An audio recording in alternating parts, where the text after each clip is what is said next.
there's a lot of things that we know that we just don't have the language to get across.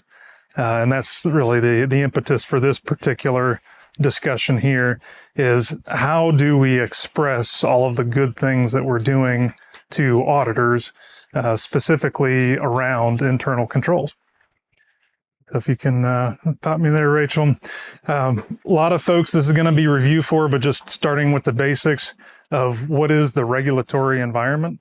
Regulatory environment starts with the Department of Energy up top. Department of Energy oversees FERC, the Federal Energy Regulatory Commission. These are the commissioners that are appointed by the president and set the regulatory policy for the electric industry. FERC has delegated the responsibility for making standards and enforcing those standards to the ERO, the Electric Reliability Organization. That consists of NERC plus the regional entities.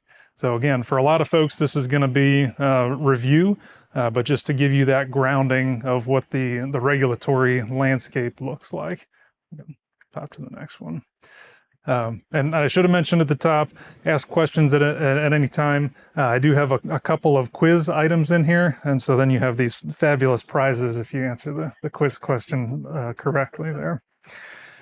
So NERC consists of these various regional entities that they oversee, separate companies, but all part of the overall enterprise. They try and get some standardization across them. So we're clearly in MRO territory here. But you heard earlier that Excel is a multi-region registered entity, so you get the benefit of being audited by multiple different regions at the same time. So you may get a little bit of a different flavor depending on what your regional entity is, but they are looking to get consistency across each of the regions. And so you'll see some guidance that's published that's NERC-wide guidance. You get membership on various working groups that you look for representation from each of the different regional entities. All right, so pop the next one. So speaking of guidance specifically, one came out for internal controls last December. This is a quick read. I think there's going to be slides sent out afterwards. There's a link directly in there, or you can just hit it, NERC internal controls on Google, and it'll pop up that guide for you. Quick 10-page read.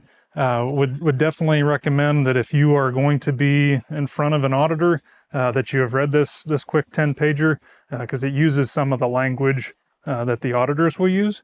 And it also goes through the specific approaches that an auditor should use when evaluating your internal controls. Who here, just show of hands, has been through an audit already? We got quite a few folks in the room already.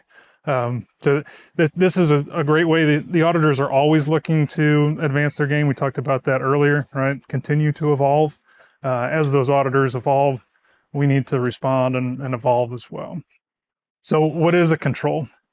So we've got definitions here from ISACA. We heard about ISACA certification earlier. So a control is just a means to manage risk. That can be a policy, a procedure, a guideline, a practice, any organizational structure. Doesn't necessarily have to be technical control. I'll ask for some examples as we go through here, more for the technical controls, because Industrial Defender can be a really useful tool set to develop and house those technical controls, but it also could be management or legal control. Control is not an end-all be-all. It's designed to provide a reasonable assurance that your business objectives are going to be achieved and that undesired events will be prevented and detected or corrected. All right, so I just flashed that up there. Audience participation, quiz question number 1. Can you define a control in your own words? And you can't use the word control. A control is a technical or administrative action that you take in order to enforce an outcome that you desire. Very good, very good. All right, let's give Kevin a little round of applause there. But you gotta come up. So Kevin, your choice of swag prize is either a hat or a water bottle or deck of playing cards. Come on up. I'm gonna go with the hat. So why would we put these internal controls as part of our compliance program? Well, you have to is the quick and short answer with it. When the auditors got started 20 some years ago, with the NERC CIP standards becoming mandatory, it was really evidence based. You're responding to the requirement with the specific evidence that you have met compliance to that particular requirement. Well, that was a good start, right? But what we're looking for and what auditors are looking for now is not just that performance in the past, but how likely are you to be compliant in the future? That's what they really want to know, is how can we make sure that the grid stays reliable and secure into the future? So there's two pieces that auditors look at when they establish how they're going to audit your entity. One is the inherent risk assessment. So inherent risk assessment is just as it sounds. This is the attributes of your particular organization. How much generation do you have? Are you a transmission operator? How wide is your footprint? How many interconnections do you have? Those things you can't do anything about. That's just based on the nature of the entity. If you're more important to the grid as a whole, then you're more likely to have a tighter compliance oversight. But that performance risk assessment, that PRA, we often think of PRA as being personnel risk assessment or your background check, but PRA in this case is performance risk assessment, consists of a number of attributes that you can control. How many misoperations have you had in the past? What has your compliance history been?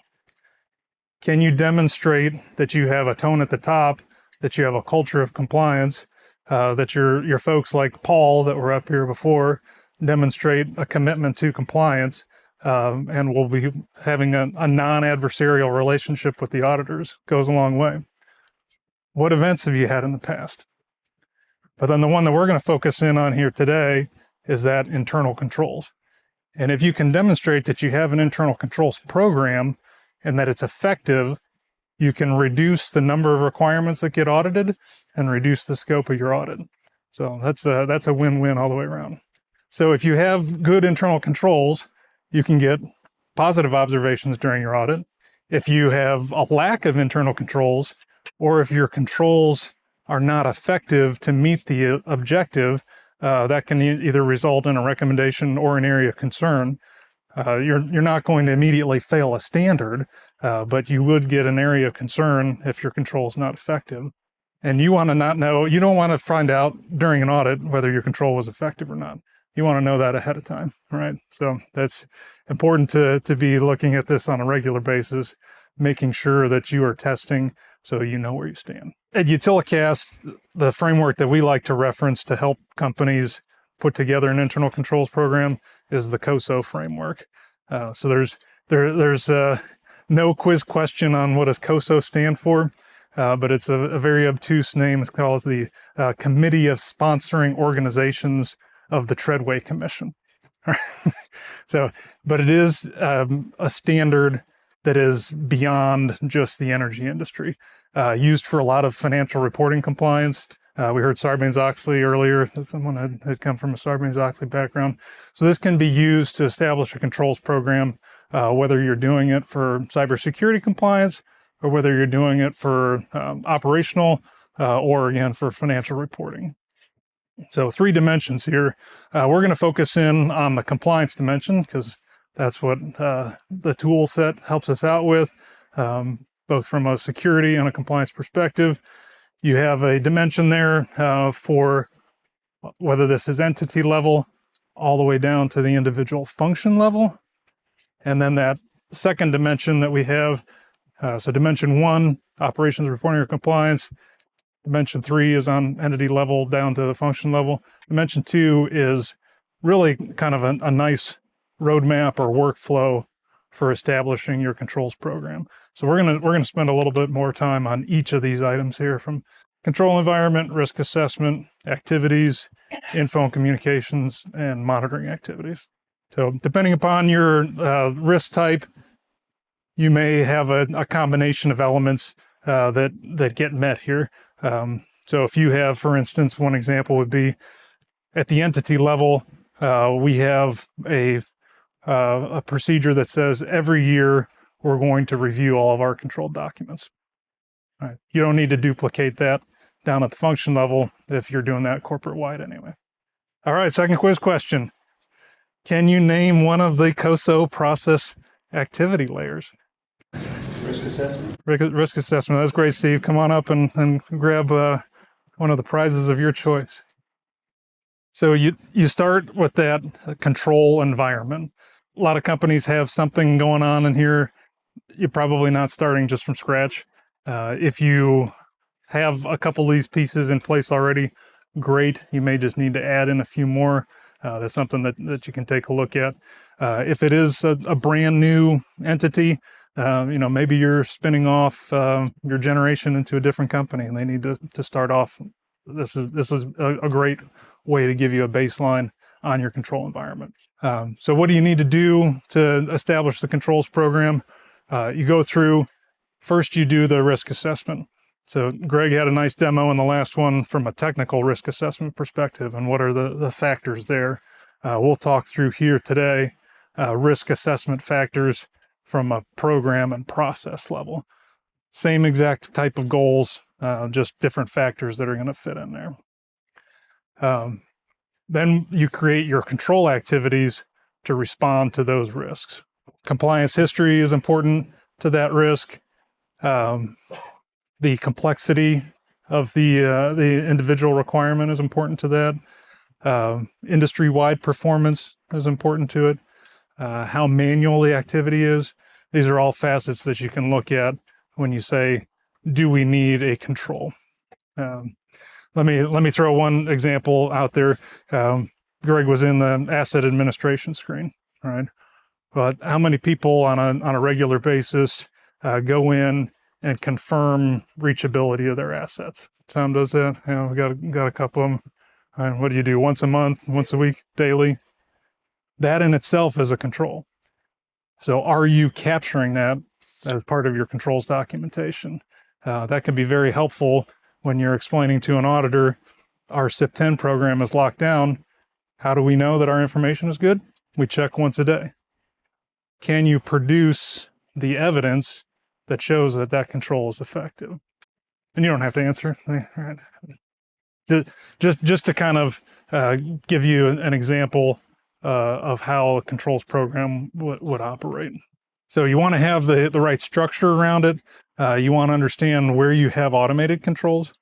ID can be a big part of your automated control structure. And you have to have a timeline, right? It's got to be specific, measurable, actionable, realistic, and time-based. All right, so risk assessment, talked through some of these already. If you've had mock audits, that can provide a great input to how you're doing, can provide an insight of where are we missing controls? Are we really solid from a system security perspective, but maybe our network security needs a little bit more work? Where can we bolster that with some controls? And maybe it's through looking at firewall rules that get pulled back by ID. Do we have new standards coming in? We're going to have James talk tomorrow about CIP 15. Those may be areas where you want to look at adding in new controls because the risk is that requirement is new. Jason talked about how it's not necessarily clear on what the requirements are going to be for the audit, right? What does a baseline mean in a CIP 15 context? If that's not clear, maybe that bumps up our risk a little bit. You can also use, again, some industry information, like the most commonly violated standards and requirements is right on NERC's website. Take a look at that and say, hey, you know what? CIP 10 gets violated a lot. CIP 4 gets violated a lot. Let's take a look and bump that up from a risk perspective because we've got a limited amount of time and resources, right? So where do we want to develop controls? It's not free to develop controls and it's not free to execute them. Where do we want to develop that? Develop it on the space where you have the most risk. All right, as we take a look here, typical risk calculation is impact times likelihood. From a compliance perspective, We know that the impact is always going to be severe. So then the question is the likelihood is really driving it. The higher the level of impact, the higher the risk for sure. Higher the likelihood, higher the risk. When you're looking at the risk, you want to look at not just the inherent risk, but the residual risk, which is after we've applied our existing measures, do we still have some risk left over? Well, we're good on knowing our asset reachability health. What about if we're doing log monitoring through Industrial Defender? Do we know that we're getting consistent logs from each of our assets that are supposed to be logging to ID? Do you have a synthetic transaction that you run once a day for non-chatty devices to make sure that you get a log through for that particular asset? All right. Greg talked earlier about the blackout of 2003, and during that blackout, one of the major issues was the operators were not getting any alarms from the energy management system. They thought no alarms from the energy management system meant things are good to go. Unfortunately, it meant that their visibility of the grid was nil. So in our space, what can we do to reduce that residual risk is we put those controls in place. All right, we talked about whether that control is going to be at the division level, operating unit, or functional level. And this is going to just differ based on your own organization. In some orgs, especially if you're part of a larger organization, you may have an entire separate group that does internal controls, that does audits. They may be the internal audit team. It may be a third-party compliance team. Just depends on your org.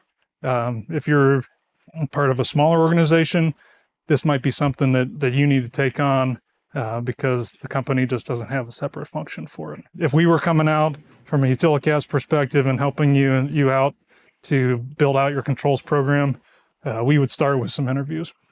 Just talk to people. Just in our past 20 minutes, we've identified 3 or 4 controls that a lot of folks in this room are already doing. So it's taking credit for the work that you're already doing. Interviews are a great way to do that. Kenny talked earlier about taking the initiative. This is an area where you can take initiative and say, hey, if we don't have controls documentation today, something I can do in a couple hours a day is go out and talk to my peers, talk to the folks I'm working with, and see what it is they're doing. And they may not tell you a control in the exact language that you need it, but they'll give you a starting point. And based on some of the spreadsheets we'll show you here shortly, can show how you map that into something that an auditor is going to understand. Procedural process controls, updating documentation. Yes, it's necessary, but it's not going to be sufficient. We all want to do some technical controls.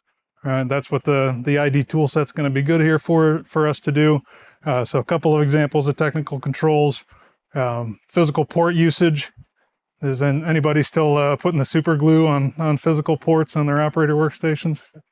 Maybe that's all behind us now at this point. So if you're go ahead. Yeah, sure. So what's your stance on technical controls around those physical ports? Like, do you think it's better to have a combination of a couple of those? Like, I know a lot of places, at least what sort of feedback I've gotten from our last NPCC audit was that some companies like to hang their hat on the signage, and obviously you have your physical security controls around all that. But at that point, if someone just ignores the signage, you're still in that same situation of risk of a physical port being touched without, validation. So, like, what's your opinion on physically, or specifically physical ports and those controls? I think that the physical port blockers are fairly cheap, and so your cost of entry is really low. So you're good to go there. But when we talked about residual risk, right? There's a lot of USB ports that are out there. And if your entire control structure depends on you putting in that physical port blocker on every single port, and then maybe somebody had a special purpose dongle that they needed to plug in, and so you gave them the key, they opened up that physical port lock, and they left it open. Now you're at risk, right? So layering controls is a great way to mitigate against that. And so, personally, I would say, the physical port blockers are super cheap. Do them, but don't eliminate your signage as a control, because your signage can provide that broad coverage in case you have an individual port that you missed. And that's a way to take it from, hey, I missed an individual one and now I've got a self-report until, right? Now, if you have that layered control, then instead of that becoming a self-report, you've got your secondary control that you're leaning on. Document approvals could be automated. You could have a workflow that does it. That's technical control. For CIP 7R3 with the antivirus, let me explain EICAR. So EICAR, a lot of folks may be familiar with it. If you're not, this is a signature that every antivirus program will detect, and it sees that signature and says, I need to send an alert as if this were an actual virus detection, even though it's not. All right. So from a CIP 7R3 perspective, you might be saying, hey, I've got a control with Industrial Defender. I'm checking the service that McAfee, Norton, AVG, whatever tool set you're using is running, but that may not be sufficient. Again, is it running or is it working? EICAR, you could, again, through a Industrial Defender automated job, put the file out there, confirm that you get the log message back through ID, and have a report that says, out of my 751 NERC CIP devices that are Windows, I got 749 successful EICAR responses. So now I got 2 machines to investigate to figure out why that was.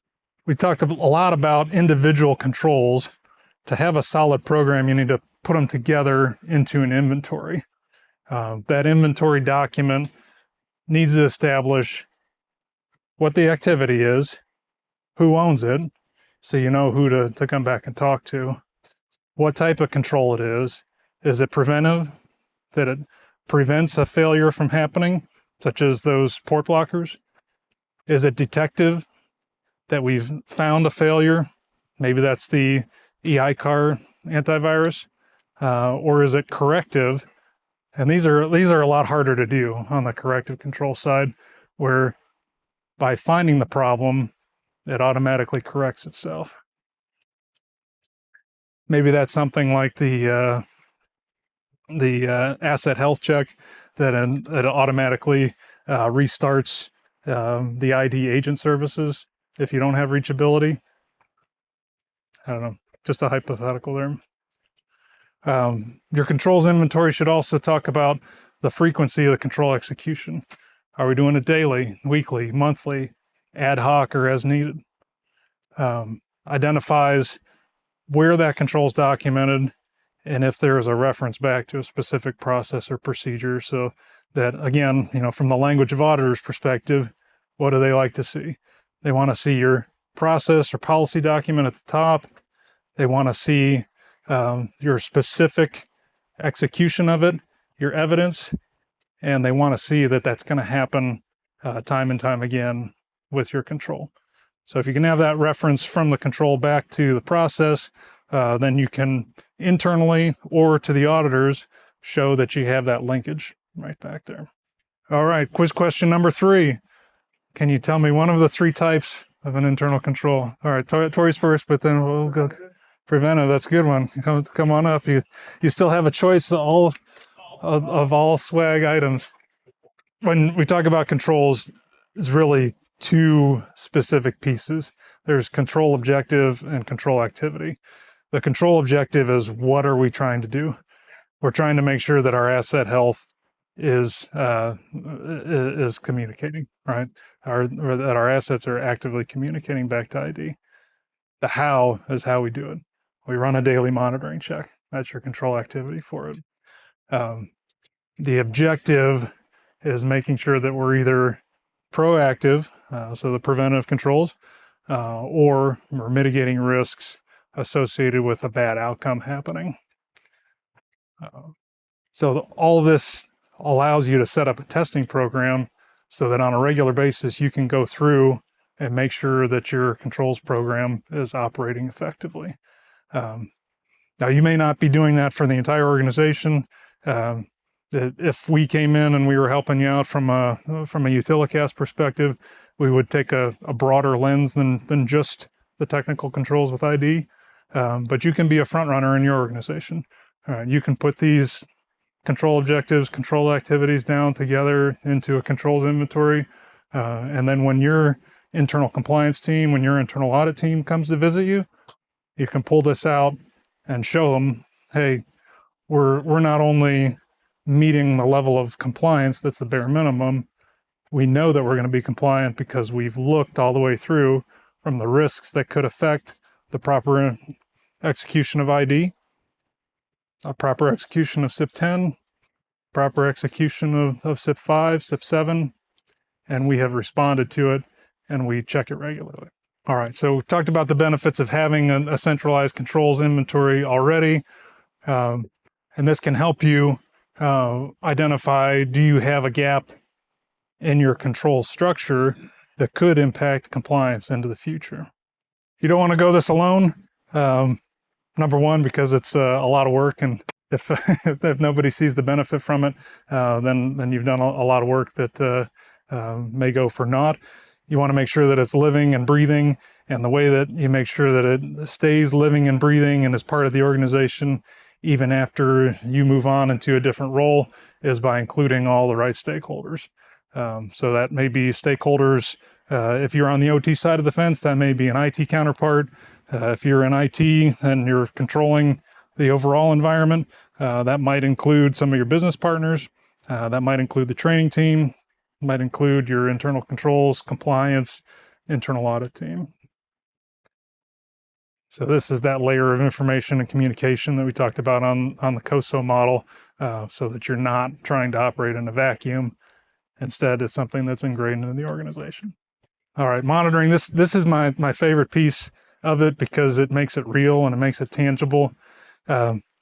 Typically, you might have a controls inventory spreadsheet that is 200 items long. Well, you can't monitor 200 items by yourself on an everyday basis. It doesn't work out. You got other jobs to do. I think that into the future, AI could help with this, depending upon your tool selection. AI is really, really good at reading outputs, whether that's a PDF output, spreadsheet, you name it. If you feed it the right inputs, AI could do a much better job of full coverage instead of just the sampling that we typically do. Typically, we're looking at individual samples and saying, hey, we're going to cover 10% of our controls inventory on this particular quarterly run. If you're at manually executed controls right now, that's a great place to start. There's nothing wrong with it. What I would challenge you to is, how can we take those manual controls and how can we automate as many of them as possible? We talked about having resource constraints, debatable on whether you're going to get more help from a resourcing perspective. The more automated you can make your controls, the more time that can free you up to do forward-looking research, to look for other vulnerabilities in the system, to look at your longer-term roadmap. So speaking about a roadmap, it doesn't take a ton of time.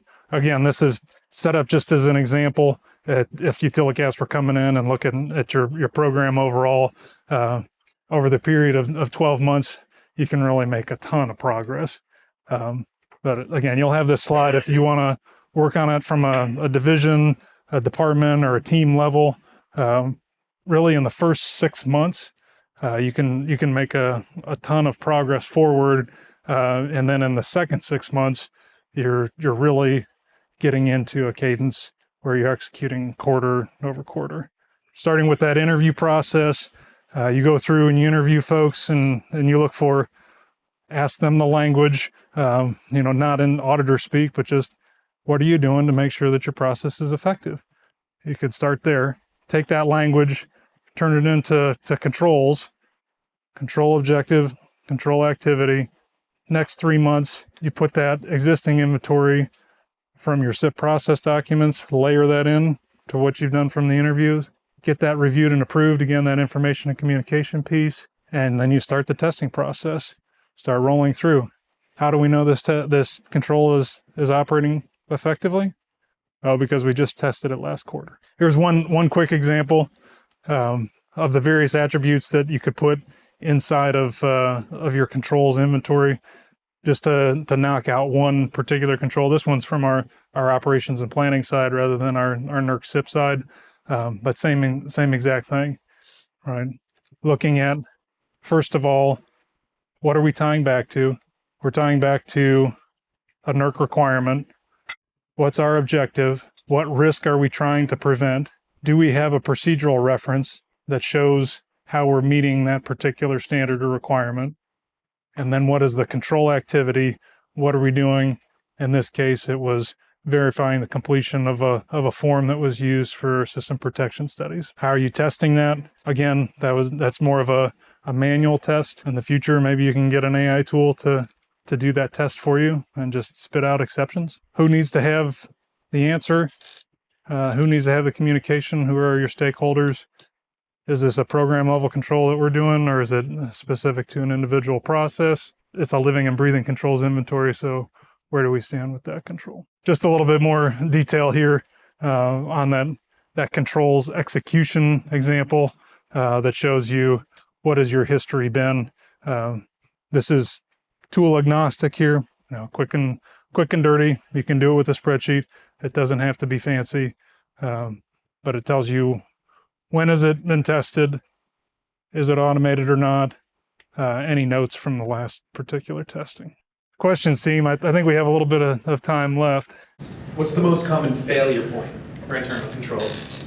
I think it's fair to say people, but I think more specifically, I would say on your control design itself, right? Did you set up the control in a way that is likely to be brittle and likely to be dependent upon this one SME executes it? Every organization has the superhero administrator, right? Every organization I've been a part of, Tom says that's Paul. Paul's the super SME at Excel. Every organization has one. What happens when that person gets sick or goes on vacation, or God forbid leaves the company? Can your program survive? Internal controls will help you out well, but if your control activity just points back to, superstar Anna Smith does this for us, then that's where I've seen some fall down. But it's a growth process, right? You can start there. If what you have today is that Anna is running your control and confirming that, yes, I have looked at every port and service and confirmed that it has a justification, and that's where you start, great. Then you can use that as you go through quarter over quarter over quarter and say, all right, next quarter, Anna's gonna train Billy, and Billy is gonna be the one to execute the control next time. So Chris, will Utilicast consult and help somebody start a NERC CIP compliance program? Yeah, the question is, will Utilicast come in and help develop a NERC CIP compliance program, especially as a results in internal controls? Absolutely. All right, we've done work from starting from scratch, starting from a remediation. Maybe you had a bad audit, or maybe you have a new organization and they look at it and say, look, we've got some significant risk here. Kenny mentioned earlier, hey, number one, number two risk in a particular organization might be in the security and compliance space. And a lot of the independent power producers that are coming online may not have the organizational memory or organizational history to be able to pull some of those skill sets together. So yeah, it doesn't have to be overly burdensome. You just saw it here in 30 minutes of a way to get yourself, I would say, far down the path. Right? It's not going to be the end all be all, but yeah, Utilicast is happy to help wherever the company is along the journey. All right. Thank y'all.